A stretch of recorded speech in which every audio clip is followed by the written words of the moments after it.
sa maliit na baryo ng barangay kung saan ang mga luntiang palayan ay umaabot hanggang sa dulo ng abot tanaw. Ang gabi ng Halloween ay laging may kakaibang ganda. Ang bilog na buwan ay nakabitin sa langit, nagpapalabas ng malamig na pilak na liwanag sa mga bubong na pawid at sa maliliit na daang lupa. Ang banayad na hangin ay dumadaan sa pagitan ng mga dahon, pinapalihis ang damo at dala ang amoy ng basang lupa pagkatapos ng maikling tag-ulan ng tag-init. Sa tahimik na paligid na iyon, ang huni ng mga insekto ay parang musika sa likod ng gabi ng Halloween na nagbibigay ng pakiramdam na pamilyar, ngunit puno rin ng hiwaga. Matagal nang naghahanda ang mga tao sa baryo para sa gabing ito. Sa mga tarangkahan, may mga parol na gawa sa kalabasa na may nakalobong nakangiting mukha ng demonyo, naglalabas ng malabnaw na gintong liwanag na kumikindat sa bawat hampas ng hangin. May mga itim at kahel na tela na nakasabit sa bintana at ang mga pamilya ay nagtitipon sa paligid ng apoy, nagkukwento ng nakakatakot na mga alamat tungkol sa mga bumabalik na kaluluwa, mga gumagala na multo at mga lihim na hindi pa nasasabi. Ang halakhak ng mga bata ay humahalo sa mga nakakatakot na kwento, lumilikha ng isang kapaligirang parehong nakakatakot at kaakit-akit. Si Lino, isang 12 taong gulang na bata na may malalaking matang puno ng kuryosidad, ay nakahiga sa kama ngunit hindi makatulog. Ang maliit niyang bahay na pawid ay nasa gilid ng baryo, nakatingin sa malalawak na palayan. Naririnig ni Lino ang pag-ihip ng hangin sa mga bubong, gumagawa ng mga tunog na seso-seso na parang mga bulong ng mga kaluluwa. Dahan-dahan niyang itinapat ang mga paa sa bintana. Huminga ng malalim ang amoy ng basang lupa at ng mga dahon ng palay. Naramdaman ang katahimikan, ngunit puno ng buhay ng gabi ng Halloween. Sa puso ni Lino, may halo ng takot at kasabikan. Marami na siyang narinig na kwento tungkol sa mga gumagalaw na kaluluwa mula sa mga matatanda sa baryo, ngunit hindi pa niya ito nakita ng personal. Naniniwala si Lino, sa gabi ng Halloween, maaaring lumabas ang mga kaluluwa mula sa mundo ng di nakikita, dumaan sa liwanag ng buwan at hangin, at makinig sa mga kwento ng mga buhay pa. Kinuha niya ang maliit niyang parol, ibinaba ang mahina nitong liwanag sa sahig, at palihim na lumabas. Basang-basa pa ang bakuran mula sa ulan ng hapon, at ang mga patak sa mga dahon ng palay ay kumikislap na parang maliliit na hiyas. Naglakad siya ng dahan-dahan, takot na gisingin ang iba. Ang bawat hakbang ay umaalingaw-ngaw sa katahimikan, nagpapahiwatig na hindi siya nag-iisa. Pagdating sa gilid ng baryo, huminto si Lino at tumingin sa malalawak na palayan. Ang liwanag ng buwan ay bumabalot sa damo at palay, parang naglatag ng pilak na karpet. Sa dilim, may napansing mga anino na dumadaan hindi malinaw kung tao o ano. Tumitibok ang puso niya ng mabilis, ngunit hindi siya natakot. Sa halip, puno siya ng kasabikan. Sabi niya sa sarili, marahil ngayong gabi, may makikita akong kakaiba. Mula sa malayo, umuukit sa hangin ang halakhak at mga kwento ng baryo. May isang matandang nakaupo sa tabi ng apoy, nagkukwento tungkol sa isang munting kaluluwa na napadpad sa baryo maraming taon na ang nakalipas. Ang mga nakikinig ay natatakip sa bibig para hindi huminga ng malakas dahil sa takot. Maingat na pinakinggan ni Lino, iniisip ang mukha ng munting multo, maliwanag na mga mata, magulong buhok, dahan-dahang naglalakad sa ilalim ng pilak na buwan. Nais niyang alamin kung totoo ang kwento. Nagpatuloy siya sa paglakad, dumadaan sa mga tanim na palay na higit sa tuhod ang taas. Bawat hakbang ay nagpapasiklab ng tunog ng mga dahon, at naisip niya, kung sapat ang tapang ko, tiyak na makikita ko ang isang bagay na hindi pa nakita ng iba. Ang gabi ng Halloween sa barangay ay hindi lamang para sa pagbibihis o pagkain ng kindi. Ito rin ay gabi ng mga misteryo, kung saan ang hangganan sa pagitan ng buhay at ng mga kaluluwa ay manipis. Biglang may narinig siyang kakaibang tunog mula sa likod. Lumingon siya, ngunit ang tanging nakita ay ang liwanag ng buwan na sumasalamin sa mga puno. Ngunit may isang maliit na anino ang mabilis na dumaan sa palayan. Halos hindi niya ito makita. Tumibok ang puso niya ng husto, ngunit nanaig ang kuryusidad kaysa takot. Hinabol niya ang anino sa daan sa pagitan ng mga palayan, habang ang liwanag ng buwan ay parang gumagabay sa kanya sa isang kamangha-manghang bagay na naghihintay. Habang naglalakad, lalong naramdaman ni Lino ang kakaibang gabi ng Halloween. Hindi lang ito liwanag ng buwan, hangin, o mga kwento. Naramdaman niya na may ibang nagmamasid, hindi nakakatakot, tahimik lamang na sumusubaybay. Isang kilabot ang dumaan sa kanyang gulugod, ngunit patuloy siyang lumakad, mga mata ay kumikislap. Pagdating sa dulo ng palayan, may nakita siyang lumang bahay, halos abandonado na. Ang pintuan ng kahoy ay umuungal sa pagbukas, at may manipis na ulap ng hamog na bumangon mula sa lupa.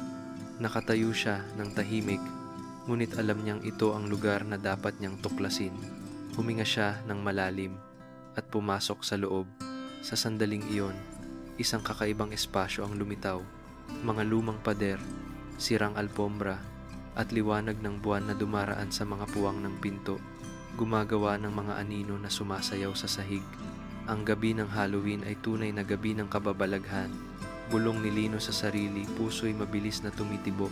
Lumakad siya ng ilang hakbang pa, huminto, at narinig ang malumanay na bulong, parang hangin, ngunit tila tinatawag ang kanyang pangalan. Isang halo ng takot at kasabikan ang bumalot sa kanya. Alam niya, ngayong gabi, wala nang magiging normal. Ang pintuan sa likod ng bahay ay bahagyang nakabukas. Inaanyayahan si Lino na pumasok sa isang hindi pa nararanasang paglalakbay kung saan ang mga kaluluwa at tao, ang katotohanan at alamat, ay magtatagpo sa pilak na liwanag ng buwan sa gabi ng Halloween. Pagbalik mula sa abandonadong bahay, humiga si Lino sa kama, ngunit nananatiling malalaki ang kanyang mga mata. Hindi niya maisara ang mga ito.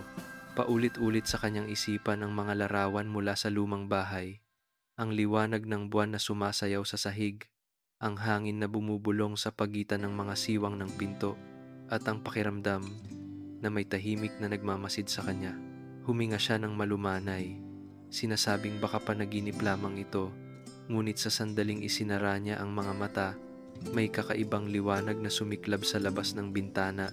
Maliit, mapusyaw na gintong liwanag ito, kumikislap na parang maliit na parol, ngunit hindi ito katulad ng anumang nakita niya noon. Hindi ito naglalabas ng init at wala ring tunog. Napangisi si Lino, halong takot at kuryusidad, at nagpasya siyang tumayo. Hinila niya ang manipis na damit at lumabas. Ang mga paa ay direktang nakadama sa hamog ng lupa at mga dahon ng palay. Ang buwan ay mataas pa rin, nagbubuga ng pilak na liwanag, at ang mga hanay ng palay sa ilalim ng kanyang mga paa ay kumikislap na parang mga hibla ng seda na sumasayaw sa hangin. Dahan-dahang gumagalaw ang liwanag na para bang inaanyayahan si Lino na sumunod. Tahimik siyang naglakad, pinipilit na huwag gumawa ng ingay upang hindi magising ang sinuman sa baryo. Ang mga anino ng puno ay umiikot sa hangin, lumilikha ng mga kakaibang hugis, ngunit patuloy na naglalakbay ang liwanag. Dinadala siya sa malalawak na bukirin. Pakiramdam niya, bawat hakbang ay naglalayo sa kanya mula sa normal na mundo, papasok sa isang lugar na pamilyar at misteryoso sa parehong oras. Nang makarating siya sa isang malawak na parang, napansin ni Lino ang liwanag na nagdadala sa kanya sa isang matandang punong mangga, matatag na nakatayo sa gitna ng bukirin. Daang taon na ang edad ng punong ito. May magaspang na balat at malapad na sanga, parang isang matandang tagapag-alaga ng baryo sa maraming henerasyon. Biglang tumigil ang liwanag sa isang mababang sanga. Naglalabas ng banayad na liwanag. Huminga si Lino ng malalim.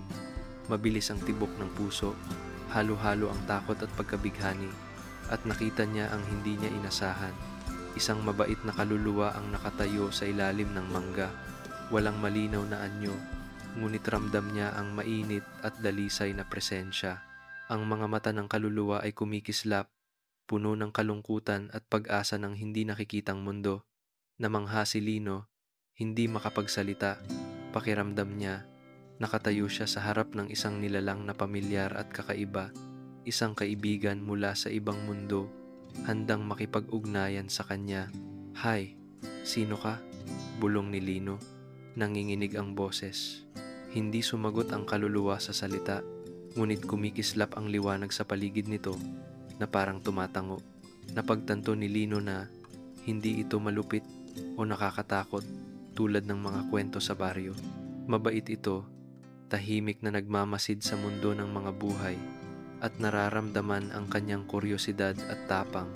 Lumapit siya, bawat hakbang ay nagpapalaging sa mga dahon ng palay. Hindi gumalaw ang kaluluwa, ngunit nagbabago ang liwanag sa paligid nito, tila sumasalamin sa damdamin ni Lino. Huminga siya ng malalim, at sa unang pagkakataon, nawala ang takot niya. Puno ang puso niya ng kakaibang damdamin, na ang Halloween na gabi ay hindi lamang tungkol sa mga kwento ng multo, kundi isang pagkakataon upang maunawaan at maramdaman ang mabait na kaluluwa, mga nilalang na laging kasabay ng mundo ng tao. Umupo si Lino sa ilalim ng mangga, nakatitig sa kaluluwa. Dumaan ang banayad na hangin, nagpapalibang sa kanya, ngunit ngayon ay dulot ng damdamin, hindi takot. Para bang alam ng kaluluwa ang iniisip ni Lino. Kumalat ang liwanag sa paligid nito, sumasayad sa mga batang palay na parang banayad na ulan ng liwanag. Ramdam niya ang kalungkutan ng kaluluwa, pati ang pagnanais nitong makipag-ugnay sa mundo ng mga buhay. Biglang yumuko ang kaluluwa at narinig ni Lino sa isip ang isang bulong. "Matapang ka, nais mong maunawaan." Hindi alam ni Lino kung paano sasagot, kaya tumango lamang siya, may kinang sa mga mata. Ang liwanag sa paligid ng kaluluwa ay kumislap ng mas maliwanag at dahan-dahang naging isang maliit na landas. Nagdadala kay Lino palabas ng mangga, patungo sa gitna ng bukirin. Naglakad siya, pakiramdam ay inilalagay sa isang kakaibang paglalakbay kung saan ang hangganan ng realidad at hiwaga ay naglalaho. Pagkatapos ng ilang hakbang, nakita ni Lino ang mga lumang puntod sa baryo, nababalot ng lumot at mga dahon. Dinala siya ng liwanag doon, tumigil, at sa unang pagkakataon, nakita niya ang isang lumang estatwa. Inukit ang imahe ng mga kaluluwang pumanaw, ngunit patuloy na naaalala ng mga taga-baryo. Napagtanto ni Lino na ang mabait na kaluluwa ay hindi lamang naglalaro sa Halloween, kundi nais siyang turuan tungkol sa kasaysayan, tungkol sa ugnayan ng buhay at kamatayan, at ng pisikal at di nakikitang mundo. Lumuhod siya sa tabi ng estatwa, matay kumikislap ng pag-asa. Nakatayo ang kaluluwa, naglalabas ng banayad na liwanag, na para bang ibinabahagi nito ang mga sariling kwento, mga kwentong hindi pa nasasabi sa baryo. Nakikinig si Lino ng tahimik, natatakot na sirain ang mahika. Ang Halloween sa barangay ay hindi na isang gabi ng katatakutan, kundi isang gabi ng pag-unawa, koneksyon, at damdaming hindi pa naranasan. Patuloy ang bulong ng hangin sa bukirin. Ang pilak na buwan ay bumubuo ng kumikislap na mga anino. Tahimik na umupo si Lino, ramdam ang presensya ng kaluluwa, at alam niyang sa gabing ito hindi na siya ang batang noon. Nagsisimula ang isang bagong paglalakbay, isang paglalakbay sa mga lihim ng di nakikitang mundo, kung saan ang liwanag ay gumagabay, kung saan ang mabait na kaluluwa at tao ay maaaring magtagpo sa gitna ng malawak na bukirin. Habang unti-unting nawawala ang kumikislap na liwanag sa dilim, alam ni Lino na hindi pa tapos ang Halloween. Nagsisimula pa lamang ito, at siya, may pusong puno ng tapang at kuryosidad, ay handa nang magpatuloy upang tuklasin ang mga kababalaghan na tanging mga misteryosong gabi lamang ang makapagdudulot.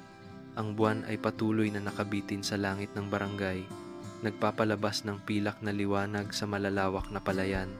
Nakaupo si Lino sa ilalim ng matandang punong mangga, kung saan ang maliit na liwanag ay dahan-dahang kumikindat na parang nag-aanyaya sa kanya na pumasok sa ibang mundo.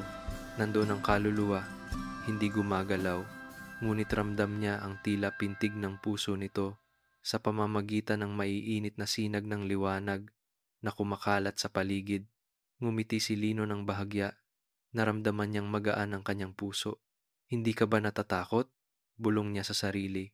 Kahit na alam niyang hindi kayang sumagot ng kaluluwa sa salita, kumikindat ang liwanag, na para bang sumasagot, at napagtanto niya na hindi ito nilalang na nakakatakot. Para itong nawawalang bata, naghahanap ng payapang lugar sa pagitan ng mundo ng buhay at mundo ng di nakikita. Dahan-dahang iniabot ni Lino ang kamay. Maingat na huwag matakot ang kaluluwa. Ang malumanay na liwanag ay tumama sa kanyang mukha, mainit at parang liwanag ng kandila. "Gusto mo bang maglaro tayo?" Tanong niya ng mahina. Nanginginig ang tinig sa halo ng takot at kasabikan. Bahagyang yumuko ang kaluluwa na parang pumayag. Tumawa si Lino na parang nakatagpo ng bagong kaibigan. Kahit na alam niyang kakaiba ito mula sa mundong kakaunti lamang ang makakaabot. Kinuha niya ang isang maliit na sanga at iginuhit ang simpleng mga hugis sa basang lupa sa ilalim ng buwan, na parang iniimbitahan ang kaluluwa na makiisa. Kumilos ang liwanag ng kaluluwa kasabay ng bawat galaw niya, kumikislap at dumadaan sa lupa na para bang sumasagot sa sarili nitong paraan. Naramdaman ni Lino ang kakaibang koneksyon, isang wika na walang salita ngunit nauunawaan ng mga pusong mausisa at mabuti. "Ano ang pangalan mo?" tanong niya, na parang nakikipag-usap sa isang karaniwang kaibigan. Hindi sumagot ang kaluluwa, ngunit isang mas maliwanag na sinag ang tumalon at kumalat sa paligid ni Lino na bumuo ng isang bilog. Napagtanto niya na hindi kailangan ng kaluluwa ang salita. Ang liwanag nito ang nagsasalaysay ng kwento, isang kwento ng pag-iisa, ng pagnanais na marinig at maunawaan. Ngumiti si Lino, kumikislap ang mga mata.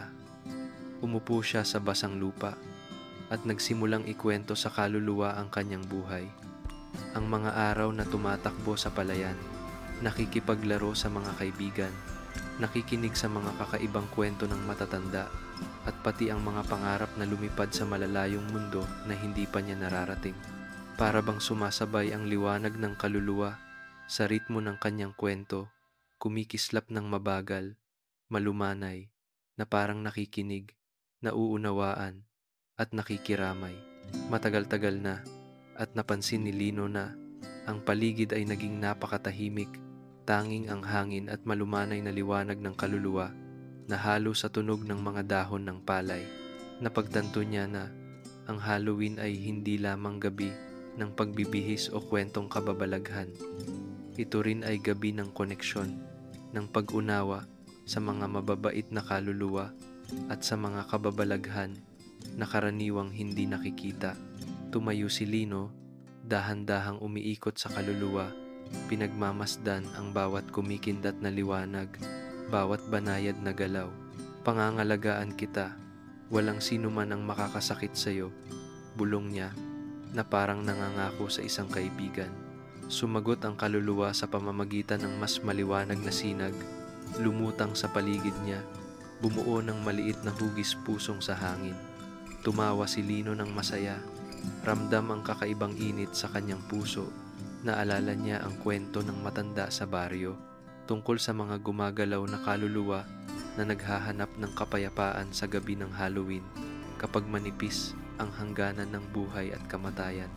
Ngayon, naunawaan ni Lino na pinalad siyang makatagpo ng isang mabait na kaluluwa, isang nilalang na hindi lamang nais makita, kundi nais din maunawaan.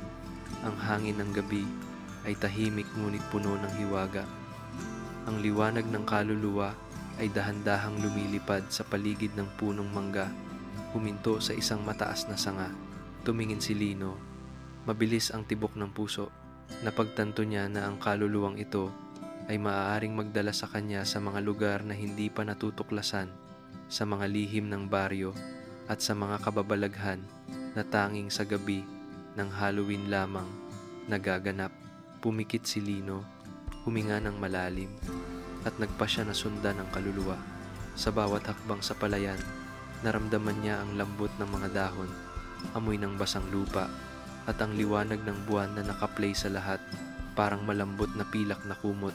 Ginagabayan siya ng kaluluwa, kumikislap ang liwanag, kasabay ng hakbang, parang musika na walang salita na humahatak sa kanyang puso patungo sa kababalaghan. Pagdating sa ibang sulok ng palayan, Napansin ni Lino ang lumang mga bakas sa lupa, parang yapak ng nakaraang nilalang. Huminto ang kaluluwa, dahan-dahang kumalat ang liwanag, na para bang sinasabi, "Tingnan mo dito." Yumuko si Lino, hinawakan ang mga bakas, at sa sandaling iyon, naramdaman niya ang kwento ng nakaraan, ang mga kaluluwa na minsang nanirahan sa barangay, ang mga alaala na nakatago sa lupa at hangin. Huminga siya ng malumanay, puspos ng damdamin. Naintindihan niya na ang maliit na kaluluwang ito ay hindi lamang mahiwagang nilalang, kundi tulay sa pagitan ng nakaraan at kasalukuyan, ng buhay at kamatayan, ng tao at ng hindi pa nakikitang bagay. At alam niya, ngayong Halloween, nagsimula na ang kanyang paglalakbay, hindi lamang upang tuklasin ang hiwaga, kundi upang matutong makiramay at umunawa. Patuloy na nakabitin ang buwan, kumikislap ang liwanag ng kaluluwa sa paligid ni Lino. Ngumiti siya, puspos ng kuryosidad at malasakit, at bumulong, "Ngayong gabi, sabay tayong maglalakbay, di ba?"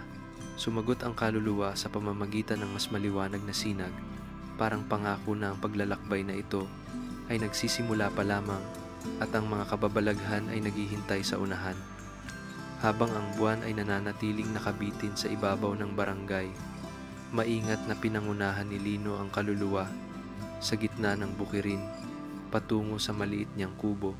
Tahimik siyang naglakad sa basang lupa, ngunit ang kanyang puso ay puno ng pananabik. Ang banayad na liwanag mula sa kaluluwa ay bumabagsak, bumubuo ng maliliit na guhit ng liwanag sa mga dahon ng palay, tila naggagabay sa kanilang dalawa. Tahimik ang paligid, tanging ang bulong ng hangin sa bubong at ang kaluskos ng mga dahon ang maririnig, nagbibigay ng pakiramdam ng hiwaga at init. Pagdating nila sa pintuan ng bahay, dahan-dahang binuksan ni Lino ang pinto at huminga ng malalim. Isang silid lamang ang maliit na kubo, ngunit puno ito ng alaala, mga lumang banig, kama na gawa sa kawayan, at ang sulok ng kusina na may amoy pa ng bigas at mainit na tsaa. Inilapag niya ang kaluluwa sa sahig, at ang liwanag mula rito ay kumalat sa buong silid, sumasayad sa mga kahoy na pader at mababang kisame, bumubuo ng banayad na anino na sumasayaw. Tumakbo si Lino patungo sa kusina, kumuha ng maliit na parol at inilagay sa mesa. Ang parol ay naglabas ng malambot na gintong liwanag na sumasama sa liwanag ng kaluluwa, naglilikha ng mainit at mistulang pangarap na kapaligiran. Inihanda rin niya ang ilang maliliit na biskwit, mga pagkaing karaniwang kinakain sa mga pista sa baryo. Inilagay niya ang mga ito malapit sa parol at mahinang sinabi, "Gusto mo bang subukan? Alam kong hindi mo ito maaaring kainin, pero mararamdaman mo ang lasa." Kumikislap ang liwanag ng kaluluwa, tila ngumingiti, at naramdaman ni Lino na siya'y tinanggap. Pumunong si Lino sa harap ng kaluluwa, nakatingin sa banayad nitong liwanag. Nagsimula silang mag-usap ng walang salita. Ikinuwento ni Lino ang mga araw ng paglalaro kasama ang mga kaibigan, ang mga kakaibang kwento ng matatanda, at ang kanyang mga pangarap na lumipad at tuklasin ang mundo. Sumagot ang kaluluwa sa pamamagitan ng mga pulso ng liwanag, tumataas at bumababa ayon sa damdamin ni Lino, na parabang nakikiramay, nakikinig at nakikibahagi. Sa sandaling iyon, naramdaman ni Lino ang kakaibang init. Hindi ito mula sa apoy o buwan, kundi isang pakiramdam ng pagiging malapit, parang kapag siya'y nakaupo sa tabi ng pamilya sa ulan o kapag nagbabahagi ng lihim sa mga kaibigan sa bukirin. Hindi makapagsalita ang kaluluwa, ngunit ang liwanag nito ay nagkukwento ng sariling kwento tungkol sa kalungkutan, sa pagnanais na maalagaan, at sa kagalakan kapag may nakakaunawa. Tumingin ang bata sa paligid ng silid, iniisip na bawat bagay ay nagiging buhay dahil sa liwanag. Hindi na nag-iisa ang mga kahoy na pader, ang kama ay hindi na nag-iisa. Bawat sulok ay sumasalamin sa mahiwagang liwanag ng kaluluwa. Napagtanto ni Lino na hindi kailangan ng kaluluwa ng salita upang magpakita. Sapat na ang presensya nito upang punuin ang silid ng init at buhay. Pagkaraan ng ilang sandali, kinuha ni Lino ang isang maliit na biskwit, inilagay malapit sa kaluluwa at sinabi, "Sa tingin ko, gusto mo ng matamis kahit hindi mo ito makakain. Ikwento ko sa'yo, bawat kain ko ng biskwit, sabay nating imagine ang lasa. Kumikislap ang liwanag ng kaluluwa na parang pumapayag, napangiti si Lino. Pakiramdam niya ay naglalaro siya, kasama ang isang tunay na kaibigan, isang espesyal na kaibigan mula sa ibang mundo. Nagpatuloy ang kanilang usap sa pamamagitan ng tingin at galaw. Ikinuwento ni Lino ang mga biro sa kaibigan, ang mga araw ng ulan sa bukirin, ang huni ng mga ibon at amoy ng bagong palay. Sumagot ang kaluluwa sa banayad na kumikislap na liwanag na para bang ipinapakita ang mga alaala, mga tanawin na hindi pa niya napapansin. Pakiramdam ni Lino, nakikita niya ang mundo sa mata ng kaluluwa, nararamdaman ang kapayapaan at lambing na bago niya naranasan. Ang paligid nila ay naging mas tahimik, tanging ang liwanag ng parol at ng kaluluwa ang gabay, kasama ang mahinang paghinga ni Lino. Ramdam niya na ang kaluluwa ay hindi lamang nais makita, kundi nais makibahagi, makipag-ugnayan sa mundo ng mga buhay. Napangiti si Lino, puno ng pagmamahal at kuryosidad. Alam niya na ang Halloween na gabi ay hindi lamang gabi ng mga kwentong kababalaghan, kundi gabi ng koneksyon at kakaibang pagkakaibigan. Kinuha ni Lino ang maliit na kumot, inilagay sa ilalim ng liwanag ng kaluluwa para magkaroon ito ng mainit na upuan. Umupo siya sa tabi nito, magkatitigan at magkasabay ng umiti, nararamdaman ang kapayapaan na bihira niyang maranasan. Bulong niya, "Ngayong gabi, hindi na tayo nag-iisa. Kasama kita sa pagtuklas ng lahat ng kababalaghan sa baryo." Kumikislap ng mas maliwanag ang liwanag ng kaluluwa na parang pumapayag at isang pakiramdam ng kaligayahan ang kumalat sa buong silid. Sa labas ng bintana, patuloy ang banayad na hangin, dala ang amoy ng palay at basang lupa, ngunit sa maliit na kubo, tila huminto ang oras. Dalawang nilalang, isa mula sa mundo ng buhay, isa mula sa mundo ng di nakikita ay magkasamang umupo, nagbabahagi ng liwanag at damdamin, lumilikha ng bihirang sandali na tanging Halloween lamang ang makapagdadala. Napagtanto ni Lino na ang mga ganitong gabi ay hindi lamang para sa takot, kundi para sa pakiramdam, koneksyon, at pagkaunawa na minsan, ang pinakamahiwagang kaibigan ay maaaring maging pinakamatapat na kaibigan. Nang isara ni Lino ang mga mata, nanatili ang kaluluwa roon. Ang banayad nitong liwanag ay sumasayad sa pader, bumubuo ng mahiwagang tanawin. Napangiti siya sa pagtulog, naramdaman ang init mula sa liwanag, at alam na ang Halloween na gabi ay nagsisimula pa lamang, puno ng mga kababalaghan, tuklas, at pagkakaibigan sa pagitan ng mundo ng buhay at ng di nakikita. Sa maliit na bahay, ang malumanay na liwanag mula sa kaluluwa ay sumasayad sa bawat sulok ng pader, lumilikha ng isang mahiwagang kapaligiran na parang nakalimutan na ng panahon. Nakaupo si Lino sa tabi ng liwanag na iyon, puspos ng kasabikan, ramdam na para siyang nakaupo sa tabi ng isang tunay na kaibigan. Huminga siya ng malalim at sinimulang ikwento ang barangay, ang lugar kung saan siya ipinanganak at lumaki. "Ang ganda ng baryo natin," sambit ni Lino, puno ng tuwa habang kumikislap ang kanyang mga mata sa liwanag ng buwan. Malawak na malawak ang mga palayan, at tuwing titingin ka, makikita mo ang langit na tila walang hanggan. Tuwing umaga, madalas akong tumakbo sa gitna ng palayan, nakikinig sa huni ng mga ibon at sa hampas ng hangin sa mga dahon ng palay. Alam mo ba, sa kabilang pampang ng ilog, may lumang tulay na palagi naming nilalaruan. Nagtatago sa laro, kumikindat ang liwanag ng kaluluwa, kasabay ng ritmo ng kanyang kwento, gumagawa ng malalambot na bakas ng liwanag sa sahig. Bawat kindat ay parabang nakikiramay, nakikinig sa bawat salita ni Lino. Ipinagpatuloy niya ang kwento tungkol sa kanyang mga paboritong laro, pagtago at hanap, pagtakbo sa palayan, paghuli ng paru-paro, at paglusong sa ilog kasama ang mga kaibigan para maghanap ng makukulay na bato. Hindi man makapagsalita ang kaluluwa, nagbabago ang liwanag nito, minsang mas maliwanag, minsang malumanay, na para bang nakangiti kasama niya. Pagkatapos, ikinuwento ni Lino ang tungkol sa kanyang pamilya, ang ina na laging nagluluto ng tinapay para sa kanya, at sa mga kapatid, ang ama na madalas magkwento ng mga alamat, at ang mga gabing magkakasama silang nakaupo sa tabi ng apoy. Tila naramdaman ng kaluluwa ang init sa mga kwento na iyon.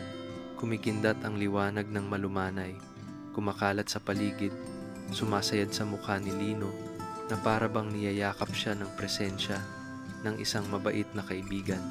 Tahimik ang paligid, tanging ang huni ng mga dahon sa labas ng bintana, ang hihip ng hangin, at ang malumanay na liwanag mula sa kaluluwa ang maririnig.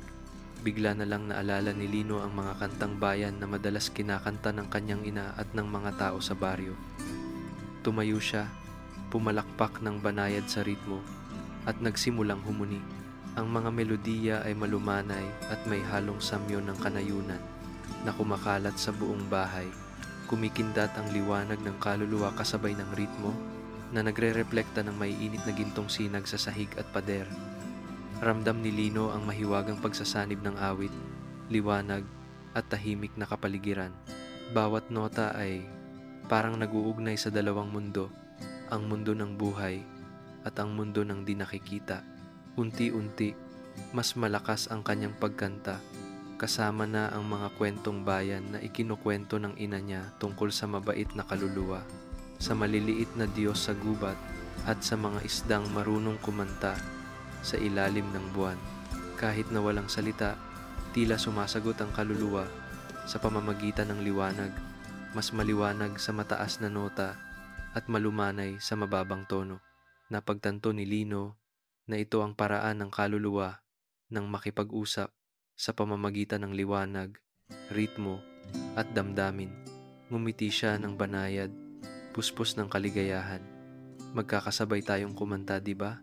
Kumikindat ang liwanag ng tuloy-tuloy, na para bang pumapayag, lumilikha ng maliwanag ngunit malambot na aura na bumabalot sa buong silid. Sa sandaling iyon, nakita ni Lino na ang silid ay hindi na lamang karaniwang tirahan.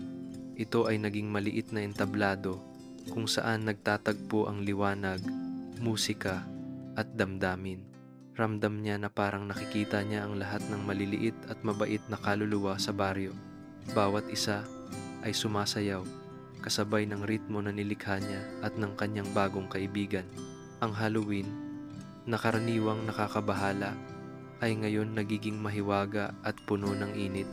Umupo siya, nagpatuloy sa pagkukwento sa pamamagitan ng malumanay na awit, humuhuni habang gumagalaw ang mga kamay, na para bang ipinararating ang kahulugan ng bawat salita sa kaluluwa. Ang mga kantang bayan ng Pilipinas, gaya ng Bahay Kubo at Leron-Leron Sinta, ay kanyang inaawit, at tila sumasayaw ang liwanag ng kaluluwa sa ritmo na para bang lumilikha siya ng mahiwagang tugtugin sa pagitan ng dalawang mundo. Dahan-dahan na dumaan ang oras.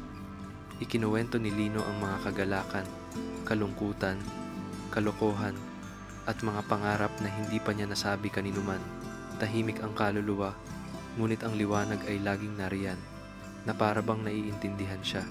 Ang kapaligiran ay naging malumanay, at ang musika at liwanag ay nagkakaisa sa isang natatanging mundo kung saan hindi na siya nag-iisa.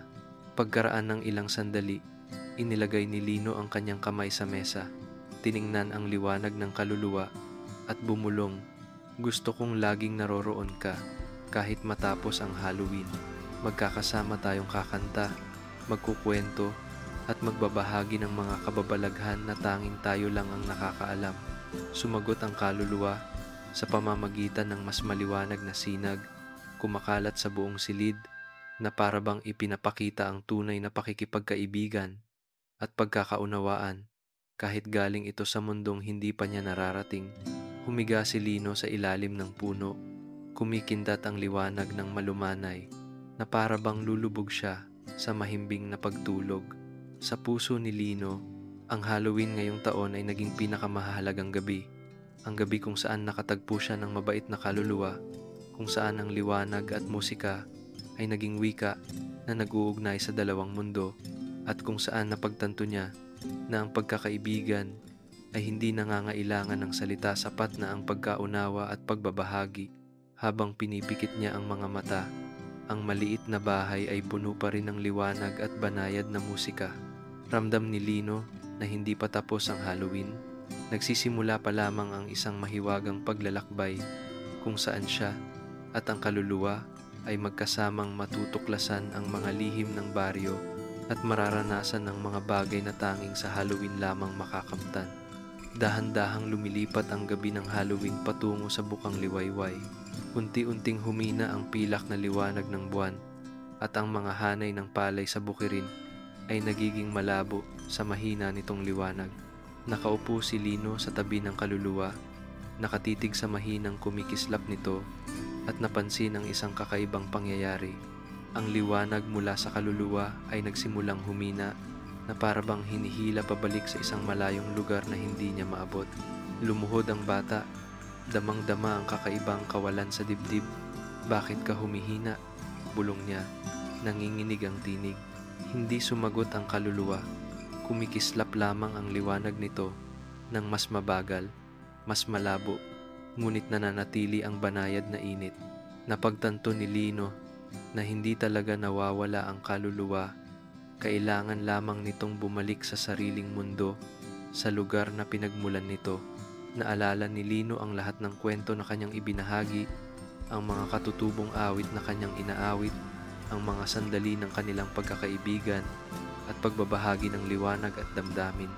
Dumating ang isang malalim na panghihinayang, ngunit kasabay nito ang pasasalamat.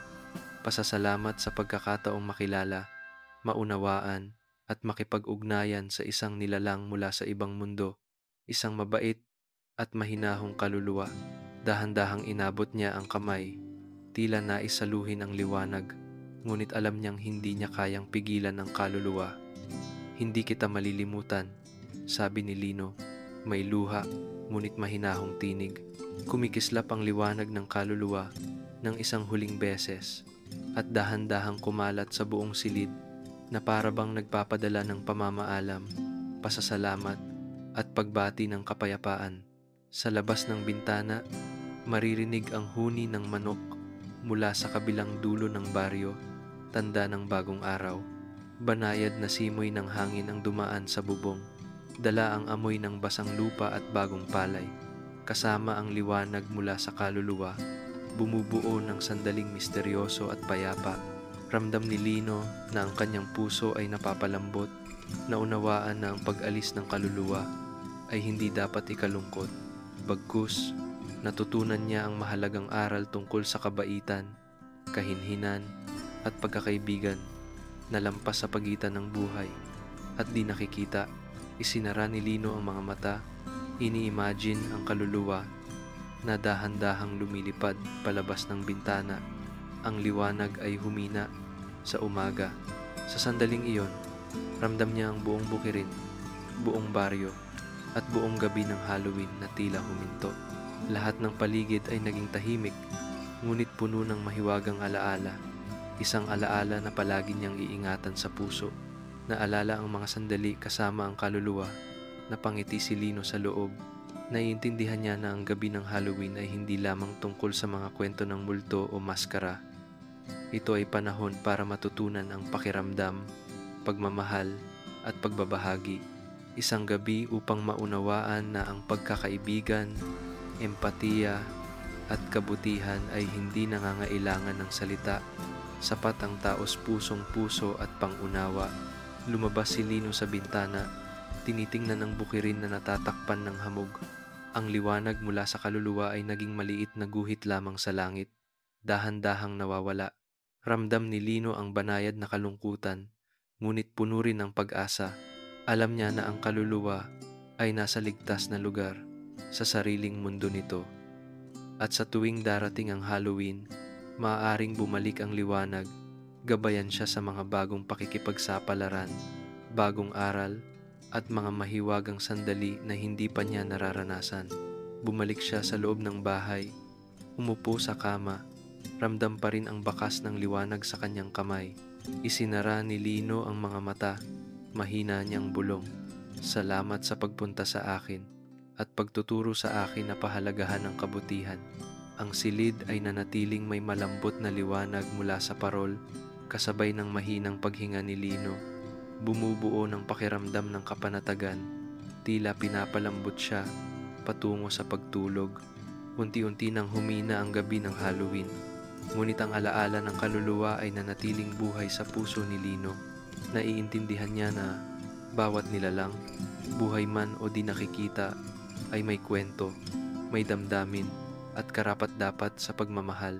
Sa gabing ito, natutunan niya na ang kabaitan at kahinhinan ay hindi lamang nagbibigay saya sa iba, kundi nagpapalambot at nagpapalakas din sa sariling puso.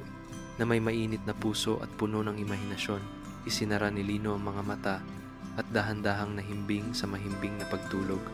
Ang mga tunog mula sa bukirin, sa huni ng manok at sa simoy ng umaga, lahat ay naging isang mahiwagang lulabay. Napangiti siya sa panaginip, alam na ang mabait na kaluluwa ay palaging naroroon, parang liwanag na gumagabay, nagpapaalala tungkol sa pagkakaibigan, empatiya, at mga simpleng kababalaghan na tanging gabi ng Halloween lamang ang makapagdadala. Nagsimulang magkulay rosas ang langit ng barangay, habang ang unang sinag ng bukang liwayway ay sumisingit sa mga bubong ng mga kubo. Nakaupo pa rin si Lino sa tabi ng bintana, kung saan nakasama siya ng kaluluwa noong nakaraang gabi. Ang liwanag mula sa kanyang parol at ang mga malalamlam na kinang mula sa kaluluwa ay natirang ilang hibla na lang, banayad na parang huling mga kandila bago tuluyang mamatay. Alam niya na malapit na ang sandali ng pamamaalam. Huminga ng malalim si Lino. Ang puso niya ay mabilis ang pintig, halo ng kasabikan at kalungkutan. Ikaw, aalis ka na ba? Bumulong siya, nanginginig ang tinig. Banayad na kumindat ang liwanag at unti-unti itong lumakas, na para bang sinasabi, oo, pero huwag kang malungkot. Mananatili pa rin ako sa paligid mo, sa sarili kong paraan. Tinitigan ni Lino ang maliit na liwanag, sinisikap tandaan bawat detalye. Ang maliit nitong anyo, ang banayad na kinang, at ang paraan ng paggalaw nito na parang malumanay na alon sa palayan, sa ilalim ng buwan. Bawat kindat ay naaalala niya ng malinaw. Ramdam ang kabaitan at init ng kaluluwa. Tila naramdaman ng kaluluwa ang pangamba sa puso ni Lino. Isang mas maliwanag na sinag ang sumabog, unti-unting humubog sa anyong halos hugis puso na nakabitin sa ere. Pumikit si Lino, puspos ng damdamin.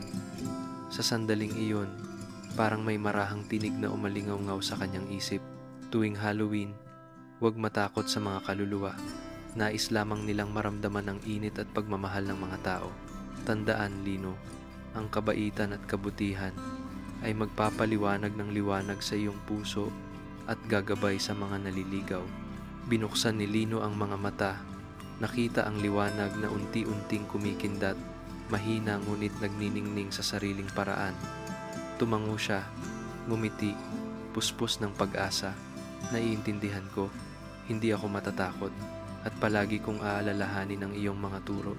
Kumindat ang liwanag ng isang huling beses, at dahan-dahang nawala, sumanib sa banayad na hamog ng umaga sa palayan.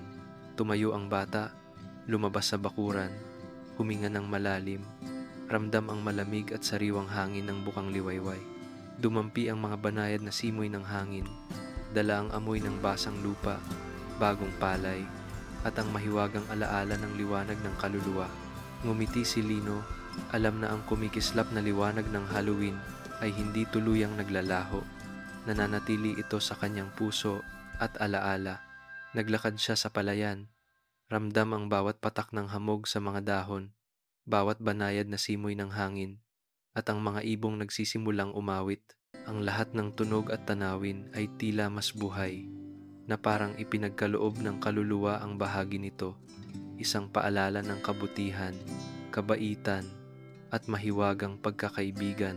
Pagbalik sa bahay, dahan-dahang pumasok si Lino, hawak pa rin ang parol na iniwan niya para sa kaluluwa. Ang malumanay na gintong liwanag nito ay sumasayad sa pader, paalala na kahit na nawala na ang kaluluwa, maaari pa rin niyang panatilihin ang liwanag sa sariling puso. Inilagay niya ang parol sa mesa, huminga ng malalim, at bumulong. Tuwing Halloween, aalalahanin ko ito. Hindi ako matatakot at sasalubungin ko ang lahat ng kaluluwa ng may kabutihan. Sa mga sumunod na araw, madalas umupo si Lino sa tabi ng bintana, tumitingin sa palayan, ini-imagine ang liwanag ng kaluluwa na kumikindat pa rin sa baryo. Naalala niya ang bawat kwento, bawat kantang bayan na kanilang inaawit, at ramdam na ang mga simpleng bagay na iyon ang nagturo sa kanya kung paano magmahal at umunawa. Lumaki si Lino araw-araw, ngunit ang alaala ng mahiwagang Halloween ay nanatili sa kanyang isip. Tuwing dumarating ang Halloween, nagdidisenyo siya ng mga parol, naghahanda ng mga matamis, at ngumiti. Ini-imagine na muling dadalawin siya ng mabait na kaluluwa. Ang mga kumikislap na liwanag ay hindi lamang simbolo ng Halloween, kundi simbolo ng kabutihan, pagkakaibigan, at mga simpleng kababalaghan na malalim ang kahulugan. Sa palayan ng barangay, ang unang liwanag ng umaga ay sumasayad sa bawat hilera ng palay, nagre-reflekta sa mga patak ng hamog na parang maliliit na kristal.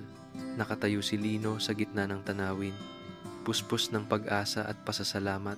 Naiintindihan niya na ang pagkakaibigan ay hindi laging kailangang makita o marinig. Minsan, ang liwanag, pag-unawa, at kabutihan ang wika na nag-uugnay sa dalawang mundo. At sa sandali ng bukang liwayway, huminga ng malalim si Lino, ngumiti, at bumulong sa sarili. Salamat sa iyo, maliit na kaluluwa. Tinuruan mo akong ang kabutihan at kabaitan ay kayang magbigay liwanag sa bawat Halloween at sa bawat araw ng buhay ko. Nagsisimulang magising ang buong barangay. Ang mga palayan ay yumuyugyog sa hangin, umaawit ang mga ibon, at ang liwanag ng umaga ay sumasaklaw sa lahat. Ngunit sa puso ni Lino, patuloy na kumikindat ang liwanag ng kaluluwa, nagniningning, na paalala na ang kababalaghan, kabutihan, at mahiwagang pagkakaibigan ay umiiral. Kahit na matapos ang gabi ng Halloween, nakatayo si Lino sa gitna ng malawak na palayan, huminga ng malalim, at ngumiti ng may pag-asa. Alam niya na anumang oras na kailanganin niya, ang kumikislap na liwanag ay palaging nariyan sa paligid, sa puso at alaala, parang isang marahang mensahe na puno ng lakas. Laging maging mabait, magmahal, at huwag matakot sa mga kaluluwa. At ganoon, natapos ang gabi ng Halloween, iniwan kay Lino ang isang mahiwagang alaala, isang aral tungkol sa pagkakaibigan, kabutihan, at mga simpleng kababalaghan na malalim ang kahulugan na patuloy niyang babaunin sa buong buhay niya. Habang unti-unting sumisinag ang bukang liwayway sa barangay, bumalik si Lino sa pamilyar niyang kama na yari sa kawayan, kung saan nagdaan ang gabi ng Halloween na puno ng mahiwagang alaala. Inilagay niya ang kanyang kamay sa unan, huminga ng malalim, at isinara ang mga mata. Sa kanyang isip, malinaw pa rin ang mga kumikislap na larawan ng liwanag at ng mabait na kaluluwa.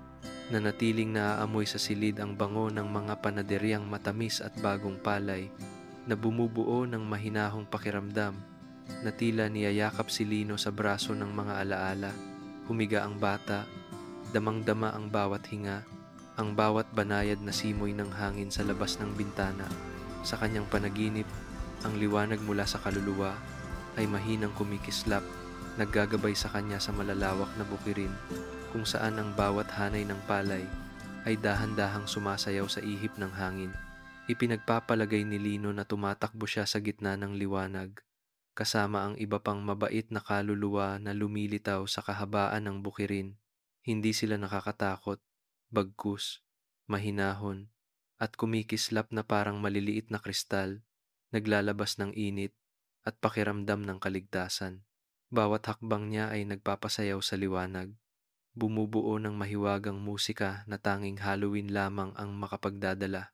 Sa panaginip, nakita ni Lino ang mga pamilyar na tanawin. Ang matandang punong mangga kung saan una niyang nakilala ang kaluluwa, ang maliit na tulay sa tabing ilog, ang mga bahay kubo ng baryo, lahat ay natabunan ng mahiwagang liwanag. Napagtanto niya na ang mahika ay hindi malayo. Ito ay nasa paligid, sa bawat munting detalye ng buhay. Kailangan lamang ng pusong sensitibo upang maramdaman. Ngumiti ang bata, iniisip ang mga kwento at awit na naibahagi niya sa kaluluwa. Ang mga alaala na iyon ay naging bahagi niya, isang maliit na liwanag na naggagabay sa dilim, nagpapaalala sa kanya ng kabutihan, kahinhinan, at mahiwagang pagkakaibigan. Ramdam ni Lino sa kanyang puso ang payak ngunit malalim na kaligayahan, isang pakiramdam na alam niyang sasamahan siya sa buong buhay. Mahinang bumulong siya, malumanay na tila pinapahimbing ang sarili. Matulog ng mahimbing, mga bata, at tandaan, may liwanag sa dilim, may liwanag sa dilim. Ang mga salitang iyon ay kumalat sa silid, sumasanib sa liwanag mula sa parol, bumubuo ng isang mahinahon at mahiwagang kapaligiran. Ramdam ni Lino na bawat kaluluwa, bawat liwanag ay maaaring makahanap ng ligtas, tatahanan at pagmamahal kung tatanggapin ng pusong tapat. Sa kanyang panaginip, nakita niyang lumilipad siya pataas kasama ng liwanag, dumadaan sa mga pilak na ulap, tanaw ang baryo ng barangay na unti-unting nagigising. Mula sa taas, nakita niya ang kumikislap na bukirin, ang mga payak na bahay, at ang mga mabait na kaluluwa na nakikisabay sa kanyang liwanag. Ang pakiramdam na iyon ang nagpatanto kay Lino na ang mundo ay hindi lamang para sa mga buhay, kundi pati sa mga kaluluwa, sa mga munting mahika na laging nasa paligid. Nakikinig ang bata, damang-dama ang ritmo ng mundo sa paligid, ang tuktok ng manok mula sa simula ng baryo, ang mga dahon ng palay na sumasayaw sa hangin, at pati ang tunog na tila nagmumula sa mismong liwanag. Bawat tunog ay nagiging mahinahon, parang lulabay. Unti-unting tinutulak si Lino sa malalim na pagtulog. Bago tuluyang mahimbing, isinara ni Lino ang mga mata, ngumiti, at sa loob niya ay may bulong na pangako.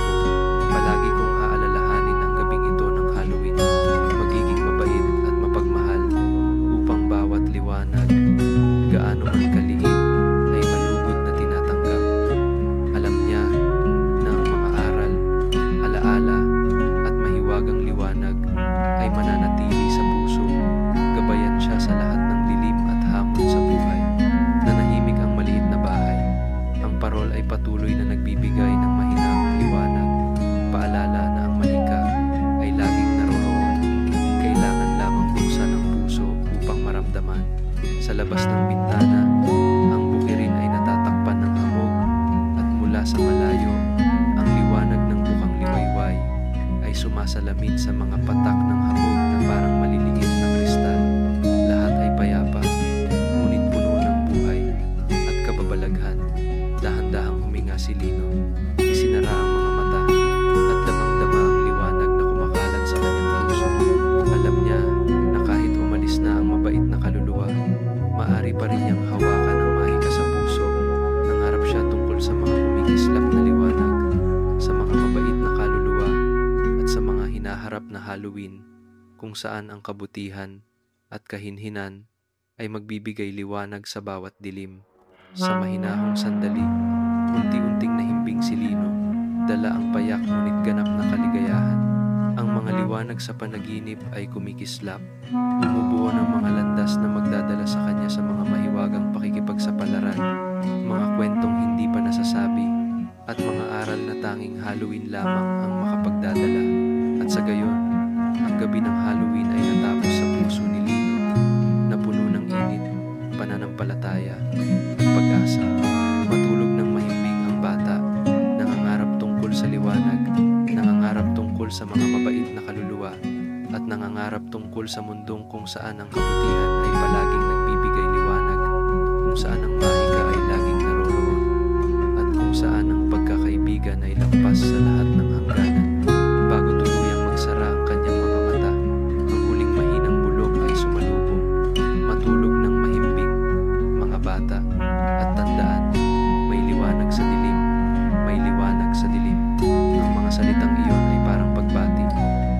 aliw at mahinahong paalala na kahit ang dilim ay bumabalot, ang liwanag ay laging nariyan sa puso ng bawat isa, sa panaginip at sa kababalaghan ng buhay. Ngumiti ng payapa, unti-unting nahimbing si Lino at tila pati ang buong barangay ay nanahimik upang pakinggan ang kanyang hininga kasabay ng mahiwagang liwanag at kababalaghang hatid ng gabi ng Halloween.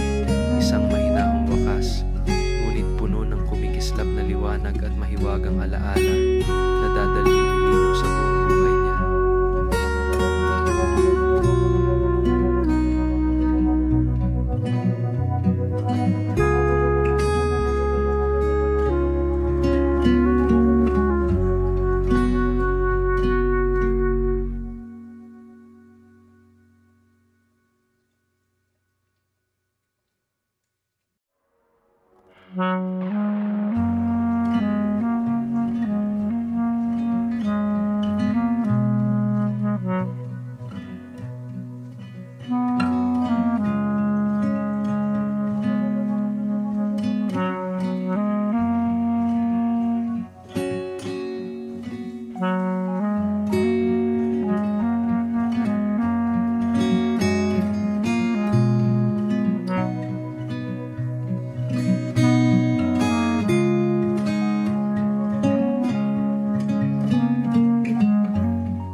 Mm-hmm.